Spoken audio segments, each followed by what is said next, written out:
Hey guys, I just reset the stage after a show tonight, and I figured now would be a great time to not only give you a walkthrough of the stage, but also show you all the gear, my settings on the console, and literally everything that goes into running a show here. So let's start with the speakers. These are subwoofers, obviously, and these are EAW, that actually sounds like a wrestling promotion, Extreme Action Wrestling. Hey guys, it's Future Me in the edit room. I just want to cut over this clip right here to let you know that I am going to give you the incorrect model of the subwoofers here. The correct models are EAW LA 118s. Just wanted to clarify that. Okay, back to me. Let's go over the main front of house PA. This is a JBL SR4732X.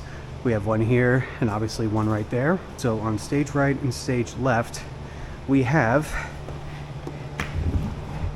I'll even show you the exact model that we got. We have EV PXM 12MP wedges. Again, that's one on stage right, one on stage left. This guy front and center here, let me show you, is a Turbo Sound TFX 152M.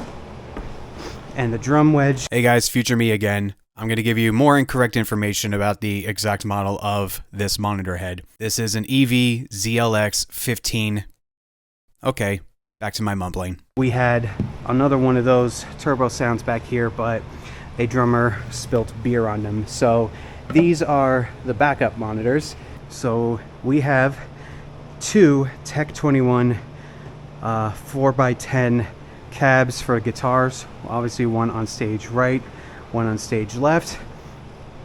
And this guy is an Epiphany UL Series 2 6x10 bass cab. This thing gets so loud. If a bass player pushes it to the point of insanity, I don't even need to put his bass in the subs there. This will carry all the way to the bar easily. Finally, here's the house kit. It is a Mapex Saturn 4 series drum kit. Sounds great, holds tune well, and the fact that we got this just a couple of months ago, it's holding up very well.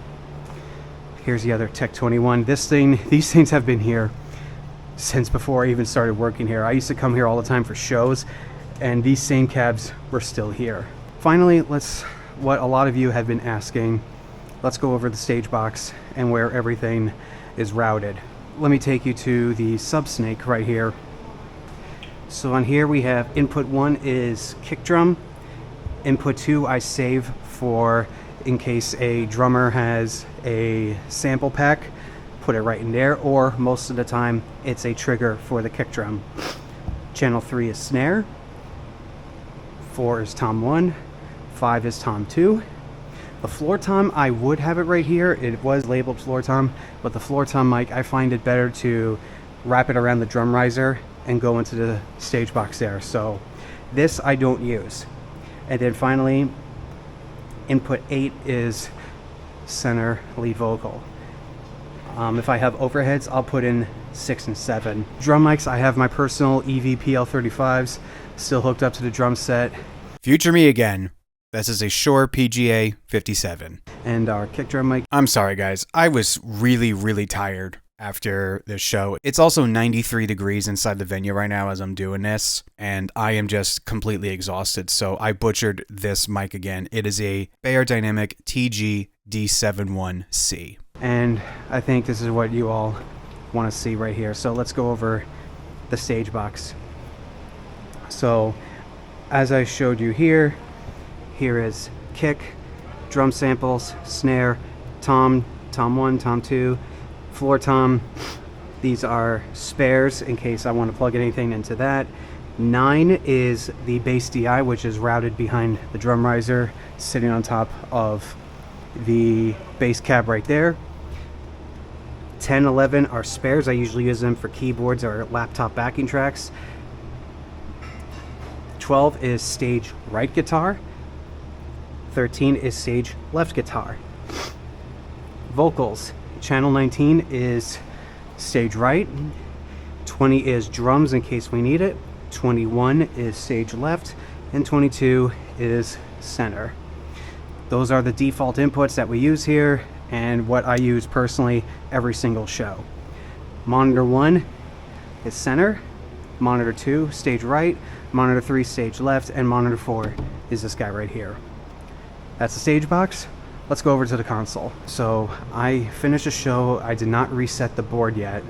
So let me put you in the default state of my preset. Let's load my scene. And my scene loads with everything muted, monitors muted, and the master fader all the way down. Everything is muted. I have some default monitor sends for just an overall like basic setting, because this is the setting where I found that most of the time musicians won't ask for anything different, and also I EQ'd everything, so these volumes are pretty good by default 70-80% of the time. So let's start from left to right, because I know some of you have given me shit in the comments about having channel 1 on the console not being kick drum. And by the way, the console is a Behringer X32. If you ever worked on a Midas M32 console, it's a lot like this. It's the same exact layout, buttons, screen, UI, everything, except the faders feel a little Behringer-y. The way I do sound check, I do vocals first if I'm doing sound check, so I go from left to right in terms of what I use for sound check. So when a band comes in, I'll immediately start getting the center vocal ready, then any backing vocal, then I'll go to bass, because for some reason bass players, you like to change your volume 18 times during sound check, and it drives us fucking crazy. So bass I always do after vocals. Then it's guitar player. I will have the guitars sitting just below the vocal. I also want a nice full guitar sound, so if a guitar player actually listens to me and lowers their master volume to a reasonable level, I can bring them up right around here.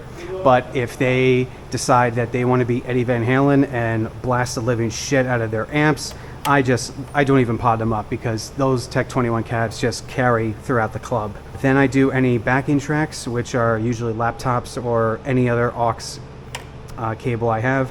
Then I do drums. I have my kick, snare, toms, and then the sample channel, which is usually a kick trigger.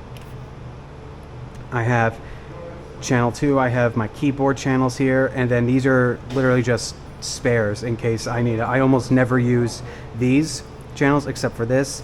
These are channel 2930 is the input from the computer that plays house music. So those are my inputs. Let's go to my aux. Bus 1 through 4 are my monitors. We have room for 2 ear channels. Well, technically, we have room for 4, because these used to control the signal to the bar, but now I routed it so whatever is playing on the master fader goes to the bar. Bus 9, 10, 11, 12 are my default effects. This is a vocal boost, which is essentially a 1176 mod, just squashing the shit out of it to just parallel compress the vocal chain. I have my drum reverb, which, if you can see, those are my settings. It's just a plate reverb, stereo delay for my vocals, and just a regular reverb, just verb to put anything I want to it. Matrix, this goes to the bar. And these are basically my master groups, my DCA groups. So I have drums, bass, guitar, anything else, and vocals. And that all gets routed to the master fader. So that is the layout.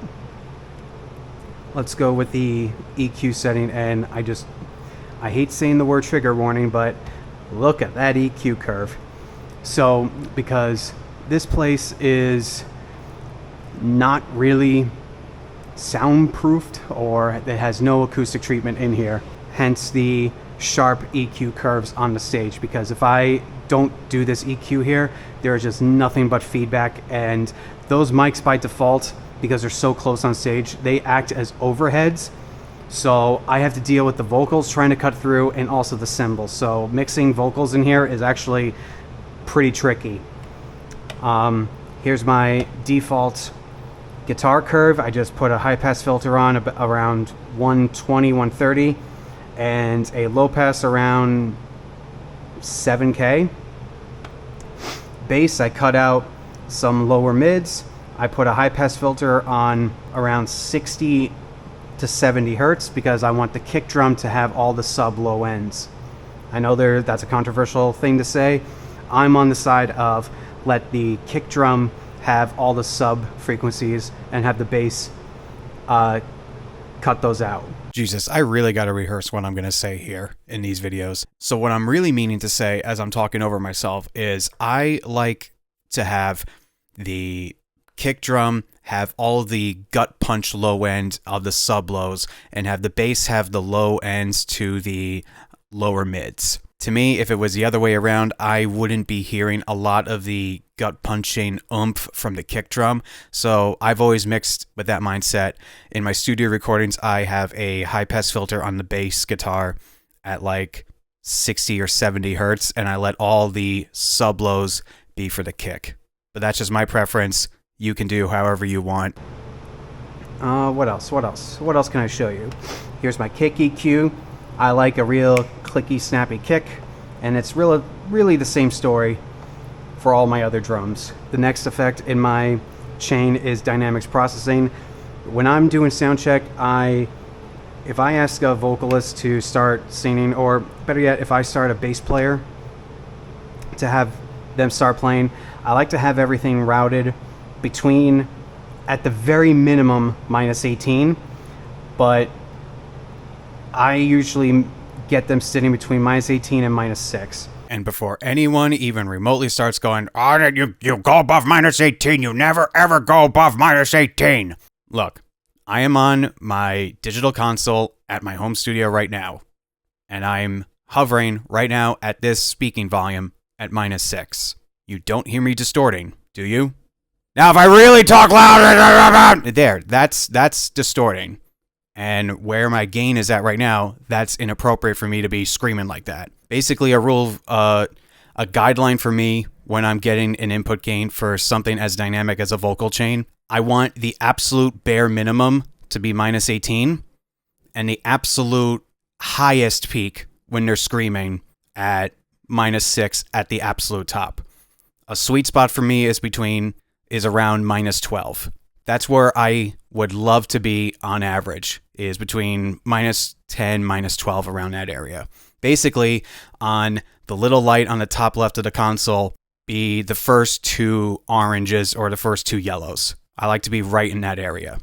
It's not going to distort if you just go into the yellows. It only distorts if you go at 0 and you clip. That's when it distorts. I'm not peaking the amps. I'm not peaking the speakers. My master mix and my master fader, I like to have peaking or hovering between -10 and -6. If it goes above that and I'm like dangerously close to clipping, is because a transient of a drum hit made the VU meter go that high. When I have my initial gain sitting where I want it to, I'll pot it up, and if it sounds loud enough, I don't touch it. I like to have my compressor at ratio 4, attack very low, release for bass pretty high, but for drums I like to have a 25 millisecond attack. You just let the snap of the transient come through, and then release at 30 milliseconds. So I already went over the vocal boost. I already went over these effects. So what's routed to the vocal boost is whoever is singing here. Drum reverb, stereo delay for the vocals, and just regular reverb. If I have a guitar solo, like let's say so let's say these are my guitar players, and this guy right here wants to do a solo. So I'll pot it up so everyone in the club can hear it, make it cut through everything, and then I will select my reverb and then just increase it on the fader here to give it a lot of reverb and make it really, really wet sounding. And that's about it. That essentially is the basics of my console, where I route everything and what I do. If you want to know how loud I mix at, I try to get between 80 and 90 is roughly my sweet spot. But again, if I have guitar players that want to be Eddie Van Halen, it can go anywhere from 100 to 110 dB in here, really, really loud. So guitar players, please just listen to your sound guy and turn down your amps if they ask. I like to keep my master fader roughly between -10 and -5. I'll boost it up to unity if I need to, and I'll just compensate everywhere else if the vocalist is mumbling instead of singing. And I like to keep my VU meter somewhere in the -12 to -6 range, peaking around -6. And that usually gets me loud mixes. So that's the console. Here's the house computer. It's an iMac. Moving on to the lighting console. So a lot of you asked me about this. This is a... I'm going to butcher the name. I actually said Champsies here when I recorded this because I'm a fucking idiot. The company is called Campsys or Champsys, Branches, Sandwiches, Jamsys. Okay, I'm just stupid right now. Quick Q20. This is a wonderful piece of equipment, and I really love how this works. I like to have my master fader be at -30 because anything else and it will blind the performers on stage. All the solid colors that we would want. We have a couple of change-up effects. We have a couple of color combinations that we use. And I like to, I'll show you this menu in a second, but we have the lasers on the stage. So with the haze and the fog and the lasers, that is fantastic. We have a disco ball. Yes, it's functional. This is one of my go-to favorite effects, just to have the movers going about. We can program the stripes up there, be any color we want essentially, and make that move. And then my favorite's the strobes. We also have a sub menu on this console where we have extra preset effects. When we have a band going and they're just playing like a basic rhythm, this is one of my favorite effects. So just having the colors just... Actually, let me show you. Let me show you what it looks like. So I just have the colors just going on and about there. If a band is like having like a thunder intro, I'll usually do that. Or we have actually an effect that we named Storm to make it look like a lightning storm. So that's cool. Other than that, everything that you basically could want to do here is at your disposal. My default setting is blue and white for if a band is just getting on stage and they're in between songs. So one of my favorite effects to do is chasing with the wash, the movers, and the color changing fast setting on the stage. When a band like kicks up in a chorus, I'll usually throw on change 1 or change 2. But if they end a set or they're playing a guitar solo and the guy's going really, really fast, I'll put on 4 because it's just all the colors just going.